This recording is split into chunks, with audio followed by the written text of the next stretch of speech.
Buonasera, benvenuti a questa edizione del nostro telegiornale. Vediamo subito i titoli. Condannata a 30 anni Martina Patti, la madre della piccola Elena uccisa 2 anni fa a Mascalucia. Dopo l'omicidio finse il rapimento della bambina. Villa Abate saluta Aurora, morta a 3 anni in un incidente, indagati per omicidio stradale i 2 genitori. I vulcani danno tregua, ma a Catania è sempre emergenza cenere. A Stromboli gli imprenditori temono ricadute economiche. Calci, pugni e bottiglie rotte per non pagare il conto. Palermo violenta alla Movida. 2 persone arrestate, cresce l'allarme sicurezza. Taormina Film Festival con Verdone e De Sica sul palco del Teatro Antico per la serata speciale dei Nastri d'Argento. Calciomercato, 3 gli innesti in arrivo al Palermo. Il Catania prende Di Gennaro dalla Carrarese, mentre il Trapani è vicinissimo a Ciotti.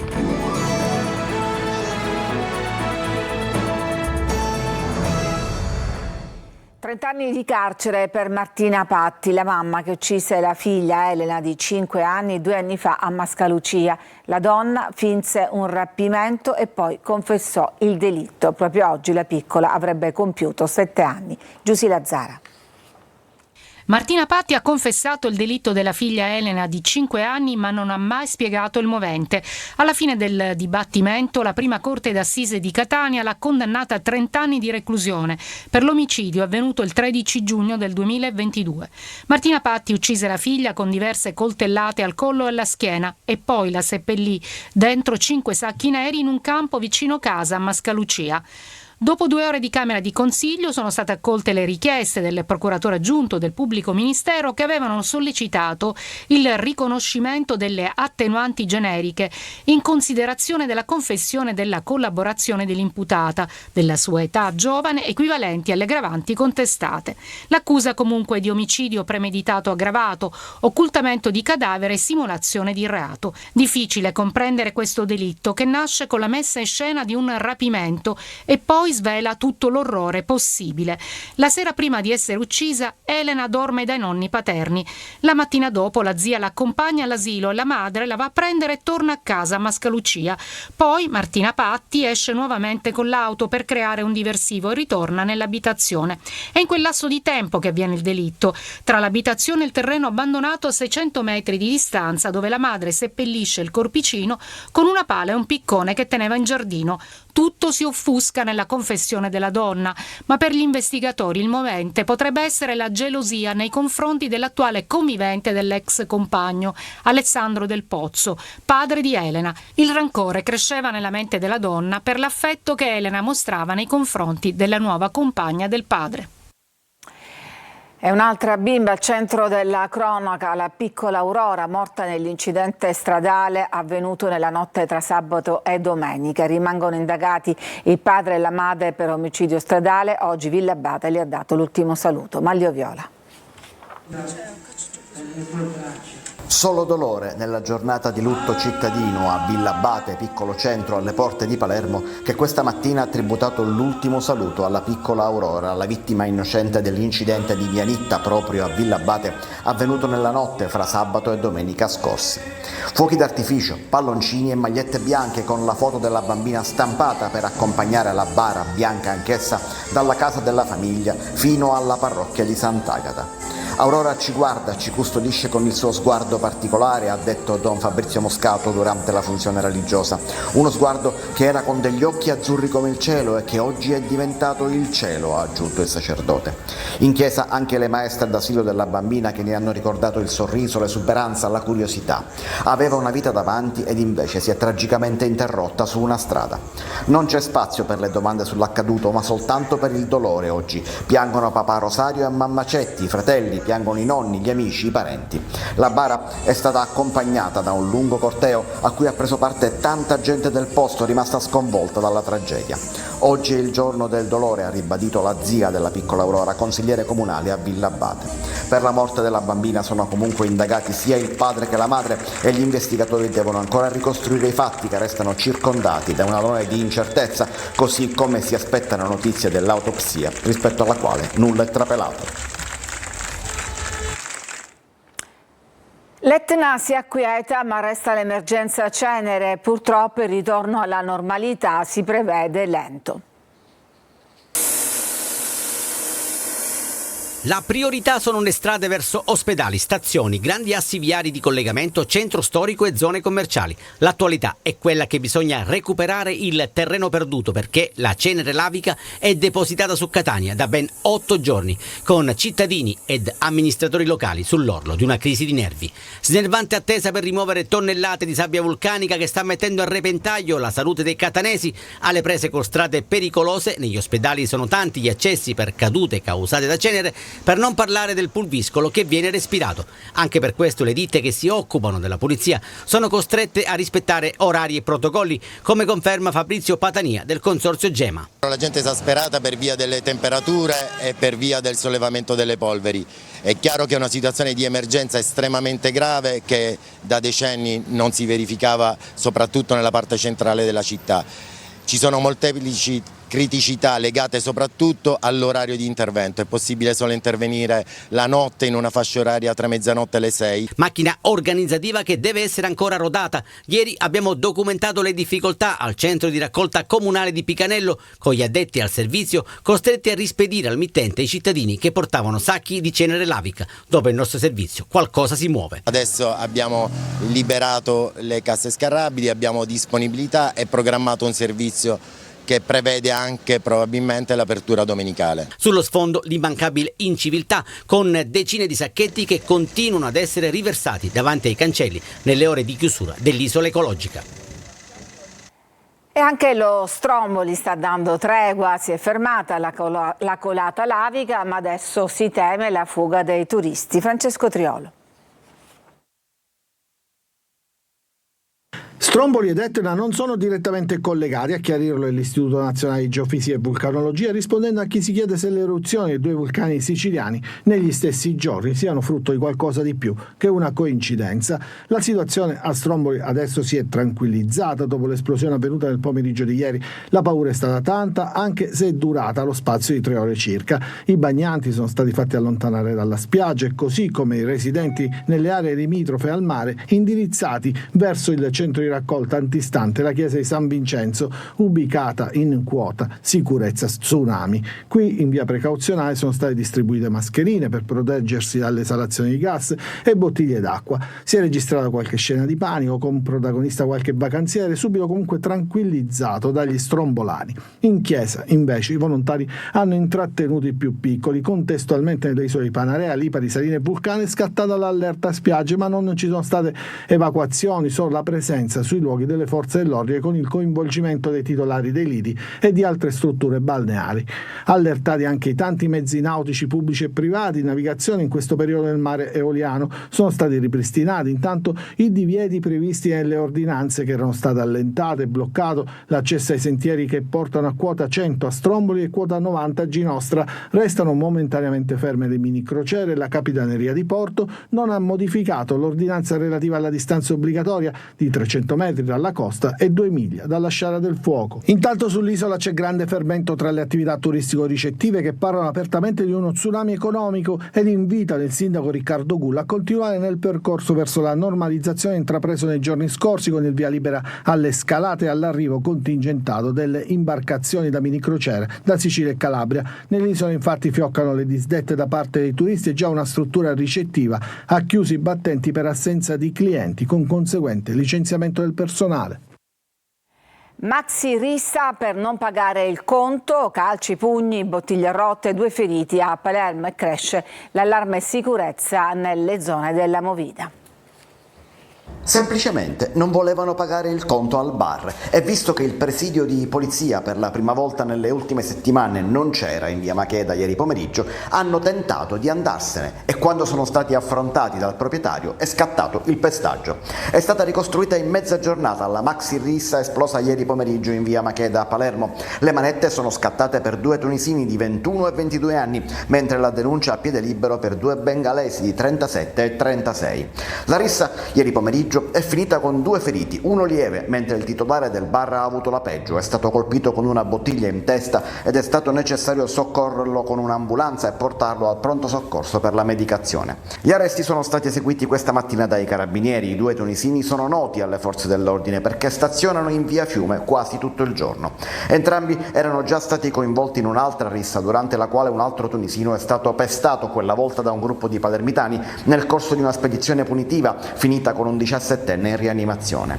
Risse che continuano a susseguirsi nella zona più a sud di via Macheda, più vicina alla stazione centrale, una zona che per i palermitani è da considerare ormai terra di nessuno, di confronto continuo fra gruppi di palermitani ed extracomunitari di varie etnie, un allarme sicurezza che si allarga dunque in città, non solo le risse nei locali della movida, ma adesso anche gli scontri fra bande di strada. Saranno celebrati domani i funerali di Salvatore Giardino, il giovane catanese di 22 anni rimasto vittima con un amico di 19 anni, Alfio Cuffari, di un incidente in moto giovedì notte in Corso Indipendenza. La Procura di Catania, che ha aperto un procedimento penale, non ha ritenuto necessario disporre l'autopsia e ha dato il nulla osta alla sepoltura delle 2 salme. La famiglia Giardino si è affidata alla società di consulenza per fare piena luce su un sinistro su cui ci sono ancora molti dubbi, a cominciare da chi dei 2 giovani fosse alla guida del mezzo e se, come sembra, la caduta sia stata causata dalla presenza di un altro veicolo. Dopo le piante lasciate morire al boschetto della Playa, siamo ancora a Catania, vi documentiamo un altro esempio di spreco di denaro pubblico. Tonino De Mana. Una spianata desertica dove lo sguardo si disperde e poi inesorabilmente si posa su decine e decine di piante che dovevano servire per riqualificare le spine verdi di Librino, ma che ora certificano l'ennesimo spreco di denaro pubblico con un progetto coperto da fondi europei, bruciato in pochi mesi. Dopo lo scempio al boschetto della Playa, con decine di piante morte o in agonia, sul viale Nitta tra enormi palazzi non ci sono specie arboree in sofferenza, qui sono tutte morte. Non si è salvata una sola pianta. In mano in questo momento ho le plastiche che sono state utilizzate per proteggere le piccole piantine che in questo momento rischiano di degradarsi nel territorio emanando appunto microplastiche che inquinerebbero solamente l'ambiente. L'impianto di irrigazione non è mai entrato in funzione. A marzo la piantumazione, a luglio l'essiccazione. Abbiamo praticamente dato in pasto al caldo arido della stagione estiva migliaia di piante che potevano realmente servire per rimboschire quest'area. È combattivo Salvatore Iannone che punta il dito anche contro le associazioni ambientaliste cittadine. Mi chiedo dove sono le principali associazioni ambientaliste, si spendono tanto per Catania, il centro di Catania, Villa Bellini, non è anche questa Catania. A Librino, l'ennesima occasione persa. Ci fermiamo, c'è una pausa per la pubblicità, torniamo subito dopo.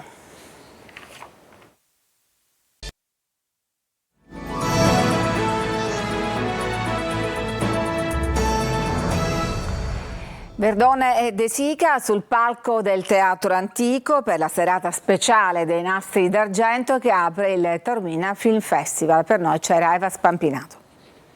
La prima giornata della Taormina Film Festival si apre con il ritorno dei Nastri d'Argento al Teatro Antico e l'arrivo di 2 icone della commedia italiana, Carlo Verdone e Christian De Sica, uniti da sempre, prima da una grande amicizia che li ha portati ad essere compagni di banco al liceo e poi da una parentela che li ha trasformati in cognati. Grande rispetto e soprattutto abbiamo riso molto di noi stessi e ci siamo presi molto per il culo e questa è stata la nostra formula di grande successo sia tra noi 2 che tra me e mia moglie.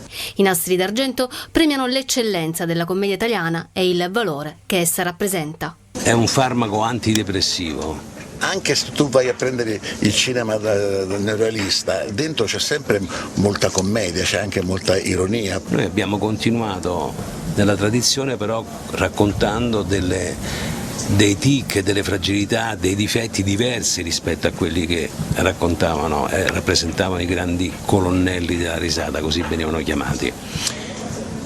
Io ho cercato con un sacco bello di dare un po' una sterzata, ecco, quindi gli uomini più fragili, più deboli, vittime in qualche modo della personalità delle donne, cosa che invece prima avveniva il contrario, erano loro che rimorchiavano le donne, quindi era un film molto al maschile, molto maschilista. tutta quella commedia oggi come oggi col politicamente corretto dovrebbe essere presa e buttata al cestino. Io se dovessi fare un film di Natale oggi mi vado carcerato.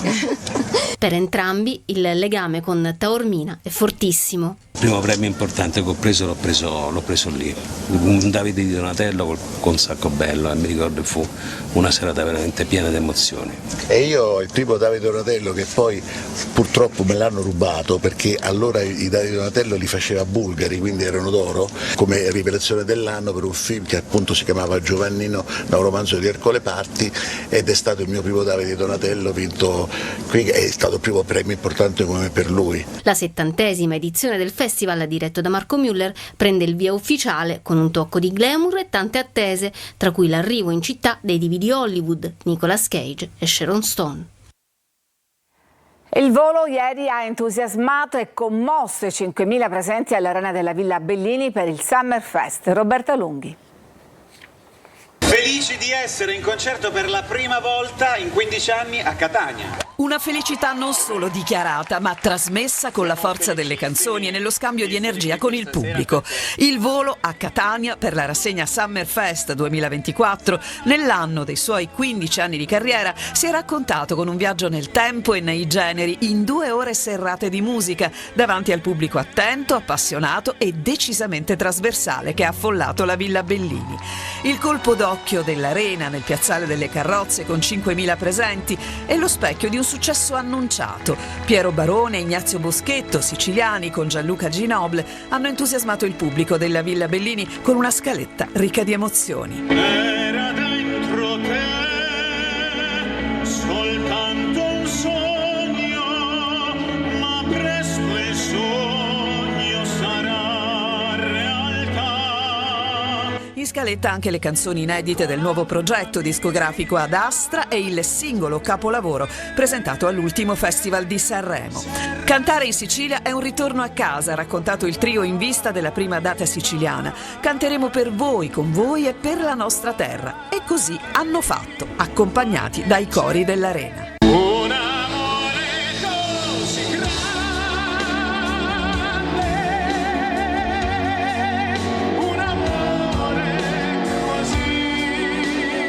Così grande ha scatenato applausi e lacrime dal palco in un assoluto crescendo di emozioni e voce fino a un classico da standing ovation.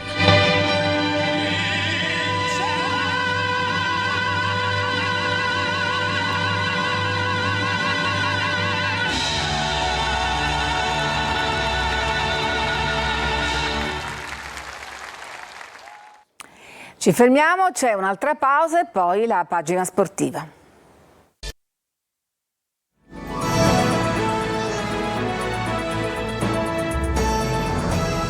E siamo alla pagina sportiva, prosegue il lavoro del Palermo in ritiro, sul mercato si attende l'ufficialità per 3 nuovi innesti. Marco Gullà. Sudore, allenamenti e lavoro. Il Palermo prosegue la preparazione in quel di Livigno. Il tecnico rosanero Alessio Dionisi sta cominciando a lavorare sulla tattica, dedicandosi in prima persona alla fase difensiva. La certezza è la linea a 4, provata dall'inizio del ritiro. Si riparte dai 53 gol subiti nella scorsa stagione, troppi per una squadra che ambisce a traguardi importanti e quasi dagli stessi giocatori. Urge un cambiamento, un nuovo look. Intanto negli uomini, Nicolao e Pierozzi, in attesa di essere ufficializzati, dovranno dare un volto nuovo alla retroguardia. In avanti invece sta per arrivare Thomas Serri, poi si ripartirà da punti fermi come Filippo Ranocchia. Sì, sicuramente come hai detto tu, ogni allenatore ha le sue richieste, sono differenti. Il mister la prima cosa che ha chiesto in questo ritiro è soprattutto a livello caratteriale, quindi ha chiesto disponibilità, entusiasmo e propensione a fare quello che ci chiede. Poi le richieste tattiche, tecniche che chiederà, io come tutti gli altri saremo pronti ad eseguirle in campo. Andiamo alle cessioni. Soleri e Aurelio allo Spezia, Piacelli ormai è fatta con il Catanzaro. Ed è arrivata nel pomeriggio l'ufficializzazione del difensore Matteo Di Gennaro dalla Carrarese. Il Trapani invece ha tesserato il difensore Pietro Ciotti. Francesco Triolo. Era attesa ed è arrivata l'ufficialità. Matteo Di Gennaro è un nuovo difensore del Catania. Il giocatore, classe 94, è reduce dalla promozione ottenuta lo scorso anno alla Carrarese, con cui ha vinto i playoff, la terza in B della sua carriera. Ha firmato un contratto di 3 anni, così come gli altri tesserati. Di Gennaro è a Catania per sottoporsi alle visite mediche che danno il via alla nuova stagione. Tutto questo mentre il direttore sportivo Faggiano continua a pressare il Vicenza per portare in rosso-azzurro anche il centrocampista Nicola Dal Monte e il difensore Mario Iardi, sui quali c'è parecchia concorrenza, soprattutto di Juve Stabia e Avellino. In attacco il sogno continua ad essere Simone Corazza. Mimmo Toscano lo conosce bene per averlo allenato, ma sull'attaccante ex Regina Cesena ci sono anche Benevento e Potenza. A Messina è tutto fermo, trattativa per la cessione del club che solo nella prossima settimana può entrare nel vivo, ma i tempi per organizzare la società e costruire la squadra diventano sempre più stretti. Il ritiro sarebbe stato individuato, si dovrebbe svolgere inizialmente a Castelbuono. A Trapani è stata rinviata la firma sul contratto di Nermin Karic. Il centrocampista, per problemi personali, ha dovuto ritardare il rientro in Italia, che avverrà nelle prossime ore, e firmerà l'accordo che lo legherà al Trapani dopo l'esperienza al Benevento. Mentre oggi è arrivata l'ufficialità di Pietro Ciotti, classe 99, difensore che arriva in Granata da svincolato e ha sottoscritto un contratto biennale. Nell'ultima stagione, in Serie D, ha militato nella Vibonese, dove ha messo a segno 11 reti in 33 presenze. È tutto per questa edizione, grazie per averci seguito, vi auguro una buona serata.